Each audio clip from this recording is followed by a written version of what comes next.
High ছেলেরা, তোমরা যদি বুঝতা ভাই কি পরিমাণ মোবাইল, ছবি, নারী, অশ্লীল দৃশ্য দেখলাম। কেনই দেখো, কারে দেখো, কার মারে দেখলা, কার বোনেরে দেখলা, কেন দেখো? 18 বছরের যুবক, তোমার এত নারী দরকার, এত উলঙ্গ ছবি দরকার? এত অল্প বয়সে যদি এত বড় অসভ্য হয়ে যাও, বাকি জিন্দগি কেমনে পার করবা ভাইয়া? 16 বছরে যদি এত উলঙ্গ ছবি দেখে ফেলো, হায় হায়, বাকি জীবন কি করবে?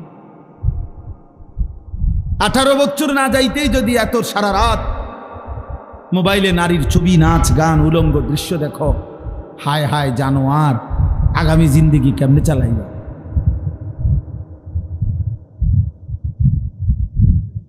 হ্যাঁ, ওয়া নূরা সাদরি, আমার বুকের আলো বানিয়ে দেন। ওয়া জালাআ হুজনি, আমার সমস্ত দুঃখ, বেদনা, পেরেশানি দূরকারী আল্লাহর কোরআনকে বানিয়ে দেন। ওয়া যাহাবা হাম্মি, যাবতীয় অস্থিরতার দূরকারী কোরআনকে বানিয়ে দেন। কোরআনুল করিমের প্রতি মহব্বত জরুরি, কোরআনুল করিমের প্রতি আজমত বহুতই জরুরি, বহুতই জরুরি। এজন্য আজকে আপনাদের কাছে এক বয়ানে, এক ওয়াজে বসে পুরা ইসলাম বলা সম্ভব না। নবী সাল্লাল্লাহু আলাইহি ওয়াসাল্লামের 23 বছরের সব বলে দেওয়া একদিনে সম্ভব? কথা বলেন না? তাহলে আমি একটা বিষয় গুরুত্ব দিলাম, সেটা হলো এইখানে আজকে ঈদ পরবর্তী আলহামদুলিল্লাহ যে ভাইরা আছেন, অনেক নওজোয়ান ভাই, কিশোর ভাই, আমি তোমাদের কাছেও ভাইয়া বলি, অনুরোধ করি, আল্লাহর কোরআনকে পড়ো। কোনো না কোনো একটু সময় বাহির করলে এই পড়ার ফাঁকে ফাঁকে স্কুলে, কলেজে, ইউনিভার্সিটিতে, সব কিছুতে একটু ফাঁক করে সপ্তাহে একদিন হোক, 3 দিনে একদিন হোক, আধা ঘন্টা হোক, 10 মিনিট হোক, 50 মিনিট হোক, যেমনে সুযোগ হয়, বয়স্ক যারা আছেন আপনারাও মসজিদের ইমাম সাহেবের কাছে আল্লাহর কোরআন শিখেন, কোনো মাদ্রাসার উস্তাদের কাছে আল্লাহর কোরআন শিখেন, আলেমের সাথে সম্পর্ক করেন। আমাদের দেশে অনেক মুসলমান আমরা মসজিদের ইমামের সাথে আমাদের আন্তরিকতা কম, সালাম ফিরাইয়াই বের হয়ে গেছে, সালাম ফিরাইয়াই না, ইমাম সাহেবের কাছে বসে। আমার খুলনার হজরত, বাংলাদেশের একজন শ্রেষ্ঠ বুজুর্গ, পাকিস্তান করাচির বিশ্ববিখ্যাত বুজুর্গ, কুতুবে আলম আরিফ বিল্লাহ হজরত মাওলানা শাহ হাকিম মোহাম্মদ আখতার রহমতুল্লাহ আলাইহির খলিফা হজরত মাওলানা মুফতি নুরুল আমিন সাহেব, অনেক বড় একজন আল্লাহওয়ালা, হজরত মাওলানা মুফতি নুরুল আমিন, উনারে আমরা খুলনার হজরত বলি। তো উনি একদিন বয়ানে বলছিলেন, যশোর এক মাহফিলে আমি হুজুরের সাথে ছিলাম। তো হুজুর বয়ানে বলতেছিলেন 30টা বছর ধরে, 20টা বছর ধরে, কথাটা খেয়াল করেন, 30 বছর ধরে, 20 বছর ধরে, 10 বছর ধরে আল্লাহর ঘর মসজিদে যে মানুষটা দিবানিশি 5 ওয়াক্ত নামাজের ইমামতি করছে, বিশ্বাস করেন আমি হুজুরের কথা, শায়েখের কথা বলতেছি, উনি বলছেন নিঃসন্দেহে এই ব্যক্তি, এই ইমাম আল্লাহওয়ালা, আল্লাহওয়ালা। তাকে কদর করা উচিত, তাকে ভালোবাসা উচিত, তাকে শ্রদ্ধা করা উচিত। মনে করেন এইটা যে একটা হ্যান্ডবিল, এটা আপনারা নিশ্চিত? না না, এটা একটা মূলত মোবাইল। হ্যাঁ হ্যাঁ, আমি প্রধান বক্তা, আরে আমি বলতেছি মেয়ে, এটা একটা মোবাইল মূলত। কথা বলেন না? আপনারা আমার সার্টিফিকেট জানেন, আমি অনেক পড়ালেখা করছি, আমি বলতেছি এটা মোবাইল, আমি মাস্টার্স পাস। আপনি কবেন কি আপনার মাস্টার্সের গোষ্ঠী গিলেন মিয়া? আমি এটা চোখে দেখি, এটা হ্যান্ডবিল, আপনি করেন এটা মোবাইল। আপনি সার্টিফিকেট দিয়ে আমি কিনবো? আমি নিশ্চিত এটা চোখে দেখতেছি। তাহলে চোখে দেখা জ্ঞান, এটা অস্বীকার করার কোনো সুযোগ আছে? আল্লাহ তাআলা বলে জাহান্নামকে এভাবে চোখে দেখবা আর চোখে দেখে নিশ্চিত হবা, কিন্তু বান্দা আফসোস তো করবা, লাভ কি হবে? লাভ কি হবে? লাভ কি হবে? লাভ কি হবে? আস্তাগফিরুল্লাহ। আজকের পত্রিকা আসছে, ইসরায়েলের ইহুদি কুত্তারা এই মুহূর্ত গাজার ফিলিস্তিনের মুসলমানকে এভাবে বোমা হামলা করছে, বোমার হামলার সাথে সাথে ওই জায়গার মধ্যে ধোঁয়া উঠে জীবন্ত মানুষ যে মারা গেছে তাৎক্ষণিক এই মানুষের লাশ টুকরা টুকরা হয়ে আকাশে উঠতেছে, উপরে উঠতেছে। আমি নিজ চোখে দেখছি ইমানদারের লাশ, মুসলমানের লাশ টুকরা হইয়া ছিন্ন ভিন্ন হইয়া উপরে উঠতেছে ধোঁয়ার সাথে।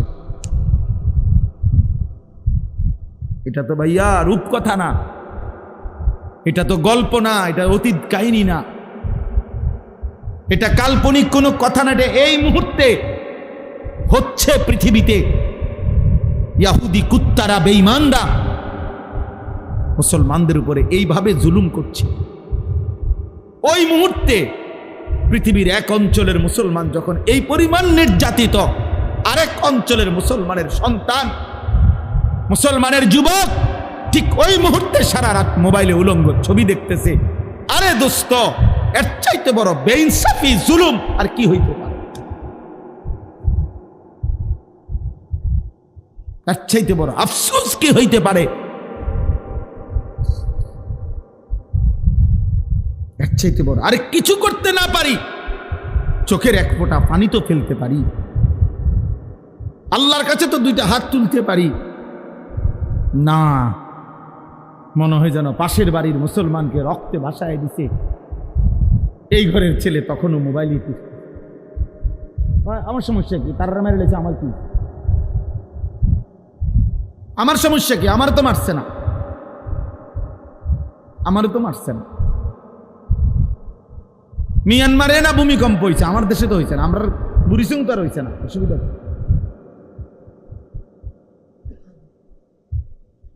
এই জন্য ভাইয়া ভাবা উচিত, আমরা ভাবা উচিত,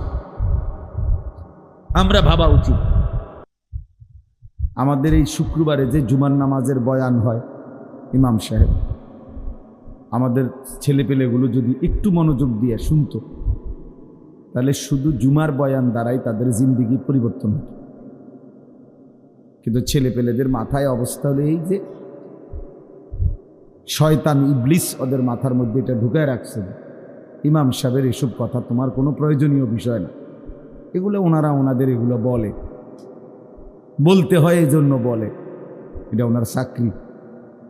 শুক্রবার দিন কিছু কথা উনি বলতে হয়।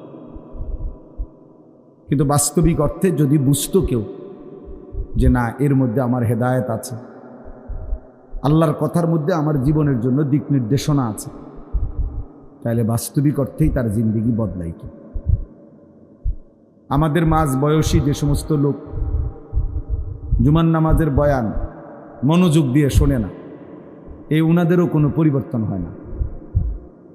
বয়স হয়ে গেছে, কিন্তু যেই গুনায় যেটা অভ্যস্ত ওইটা ছুটবার ছাড়বার কোনো নামগন্ধ নেই, কারণ আল্লাহর কথার প্রতি আন্তরিক না। জুমার নামাজের বয়ান হয় তো চাচা বসে বসে জিমা, অথবা মাথা নিচের দিকে দিয়া অহংকারীর মতো বসে থাকে। মাথা যদি তাকায় তো একটু ইমাম সাহেবের থেকে সরাসরি শুনে এটা কেমন দেখা যায়, এর জন্য গাঁড় মোটা করে নিচের দিকে বসে থাকে। অনেক লোক আছে, এরা পরিবর্তন হয় না, কারণ তার কলিজার ভিতরে হইলো যে এই সমস্ত কথা এগুলো ওরা জানে কি আর বলবে কি, হুজুর ওনারা জানে কি আর বলবে কি। এই অবজ্ঞা অবহেলার কারণে আর কোরআন সুন্নাহর ইলম তার কলিজার মধ্যে আসে না। আমরা যখন ছাত্র ছিলাম, মাদ্রাসায় পড়তাম, তো আমাদের উস্তাদরা আমগরে খুব বলতো, এটা আরবি ভাষার কোরআন সুন্নাহর ইলমের একটা গুরুত্বপূর্ণ মূলনীতি। এটা আল ইলমু লা ইউতিকা বা'দাহু হাত্তা তু'তিয়াহু কুল্লাক। অর্থ হলো, তুমি যদি ইলমের জন্য, কোরআন সুন্নাহর জ্ঞানের জন্য, অর্জনের জন্য নিজেকে পুরা সঁপে দাও, উৎসর্গ করে দাও, তাহলে ইলম তোমাকে কিছু দিবে। নিজেকে পুরা দিয়ে দিলে ইলম তোমাকে কিছু দিবে। তাহলে নিজেকে পুরা সমর্পণ করতে হবে। তাইলে কোরআন সুন্নাহর ইলম কিছুটা আসে। তো সেখানে যে গাফেল, তার কাছে তো কোরআন সুন্নাহর ইলম আসবার প্রশ্নই আসে না। এই জন্য আমরা কিতাবে পড়ছি যে ইলম খুব গায়রতওয়ালা, আত্মমর্যাদাওয়ালা, ফলে এটা জানতেন কারো কাছে আসে না। যার কলিজার ভিতরে সর্বোচ্চ আজমত আছে, ইলমের মহব্বত আছে, তো ইলম তার কাছে ধরা দেয়। এই জন্য বাংলা, অঙ্ক, ইংরেজি, জেনারেল বইগুলো, এগুলোর মতো কোরআন সুন্নাহর ইলম না। এগুলো জানতেনভাবে পড়লেই মুখস্থ হয়, জানতেনভাবে পড়লেই এগুলো বুঝে আসে, তেমন আহামরি কিচ্ছু না। কোরআন সুন্নাহর ইলমের কাছে, এক লাইনের কাছে জেনারেল শিক্ষার এই বই সবগুলো একত্র করলে তেমন কিছুই নেই। আমি এগুলো পড়ছি, আমিও মাস্টার্স পাস করছি, ও সায়েন্স বিজ্ঞান বিভাগ থেকে দাখিল, এসএসসি পাস করছি, কাজে এই সম্পর্কে আমাদেরও আইডিয়া আছে। এই জন্য বললাম এ তেমন কোনো উল্লেখযোগ্য কিচ্ছু না। কোরআন এবং সুন্নাহর ইলম এটাই উচ্চ শিক্ষা, এটাই শ্রেষ্ঠতম ইলম, শ্রেষ্ঠতম জ্ঞান। এই জন্য এটা জানতেন কেউ অর্জন করতে পারে না। শতভাগ মহব্বত, শতভাগ আন্তরিকতা, শতভাগ একাগ্রতা, মনোযোগ হলে কিছুটা হয়, কিছুটা হয়, সামান্য অর্জন হয়। এর জন্য আমাদের কাছে আরবি কিতাব আছে। পূর্ববর্তী জামানায় ইলম অর্জনের জন্য আমাদের পূর্ববর্তী ওলামায়ে কেরাম, মুহাদ্দিসিন, পূর্ববর্তী মনীষীগণ কি পরিমাণ ত্যাগ স্বীকার করছেন, এর ইতিহাস অনেক লম্বা। মনে করেন আজকে যেই বুখারী শরীফ কোরআনুল কারীমের পরে শ্রেষ্ঠতম কিতাবের নাম বুখারী শরীফ, হাদিসের কিতাব। ইমাম বুখারী রাহমাতুল্লাহ আলাইহি লিখছেন, ওনার জীবনীতে আছে, উনি বলেন ক্ষুধার কষ্টে ইলম অর্জনের জন্য আমি এত লম্বা পথ সফর করছি, এত দূর দূরান্তে গেছি যে বহু সময় ক্ষুধার কষ্টে আমাকে ঘাস চাবাইয়া খাইতে হয়েছে। একবার স্পষ্ট কিতাবে আছে, বহু সময় আমি ঘাস চাবাইয়া খাইছি, কোনো খাবারের ব্যবস্থা ছিল না।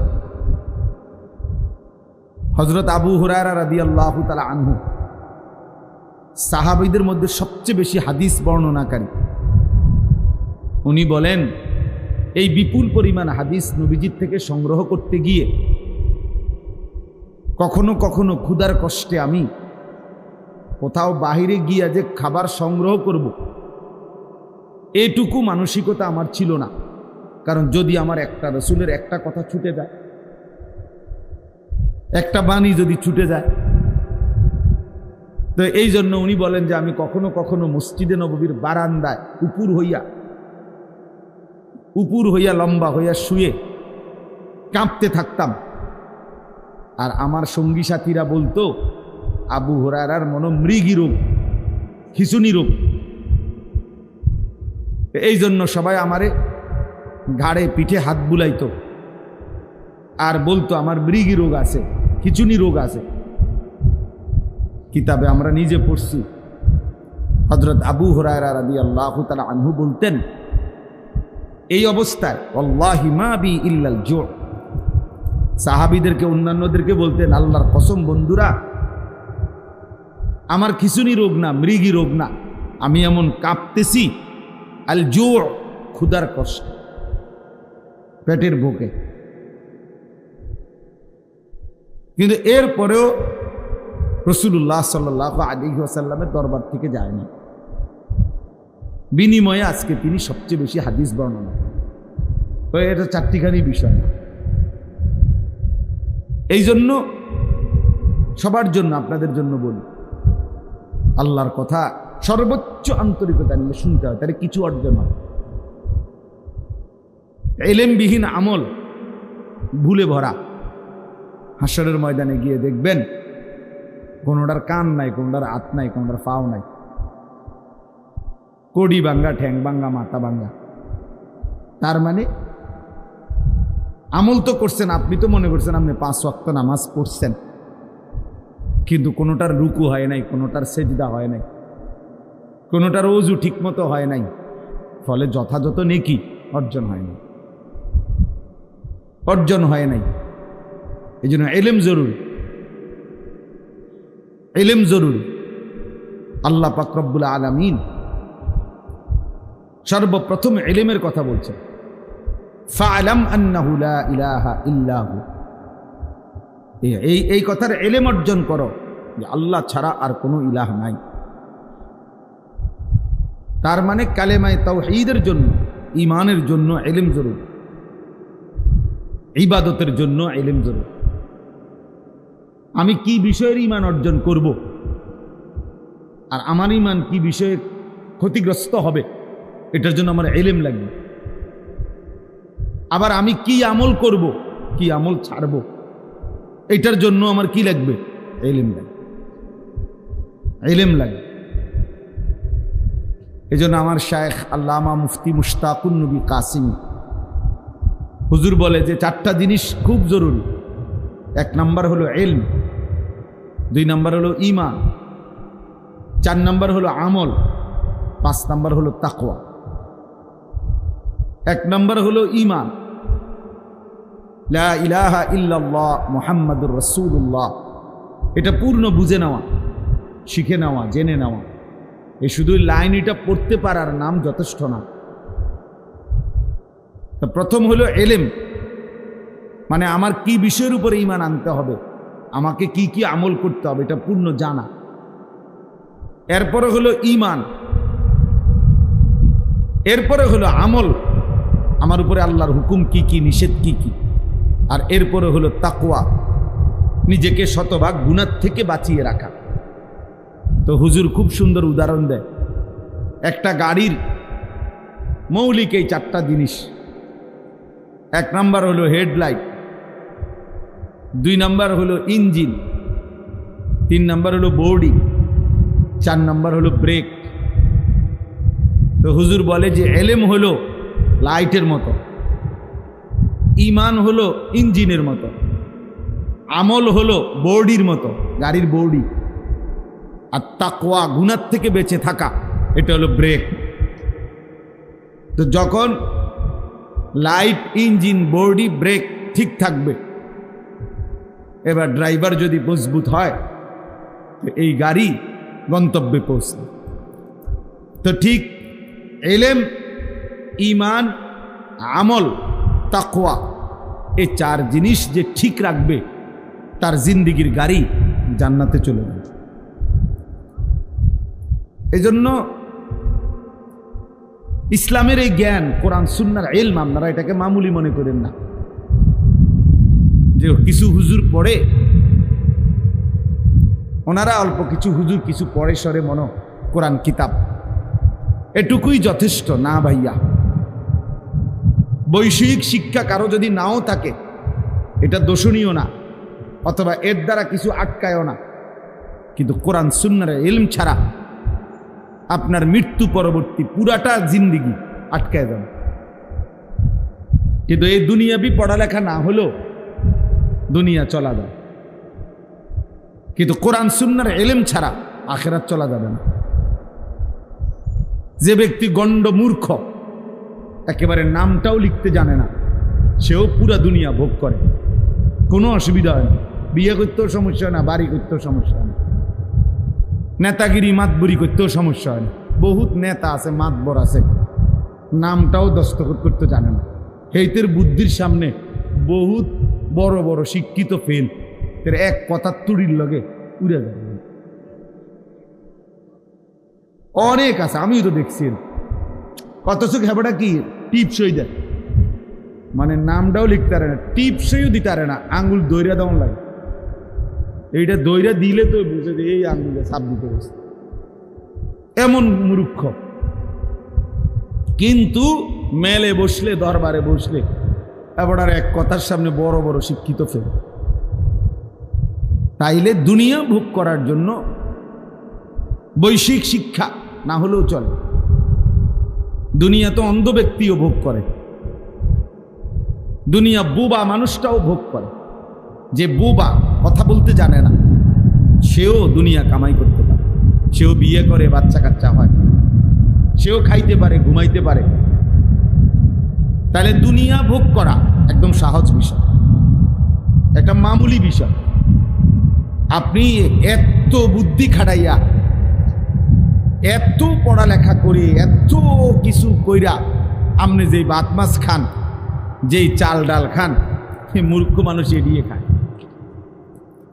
তাইলে আর আহামরি কি অর্জন হলো? অতিরিক্ত কি? অতিরিক্ত কি?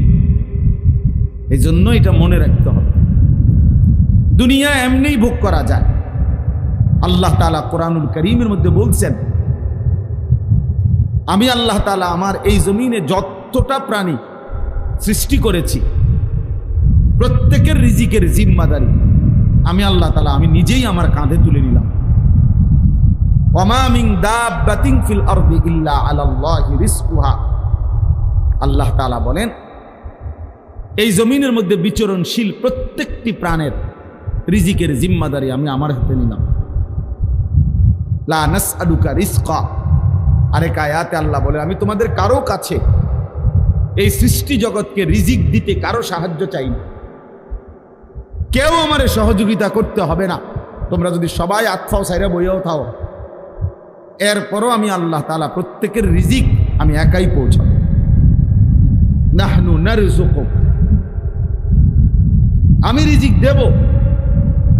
কেউ যদি মনে করেন আমরা কাম বন্ধ করে দিলে তাই করতে আইয়ে বাত, আপনি বইয়ে থাকেন না, দেখেন না বাত করতে গাই। আপনি দেখেন এই পৃথিবীর লক্ষ লক্ষ কোটি কোটি অন্ধ, বোবা, বধির, প্যারালাইজড, পঙ্গু, এরা কেমনে ভাত খায়? তাহলে এরা কেমনে খায়?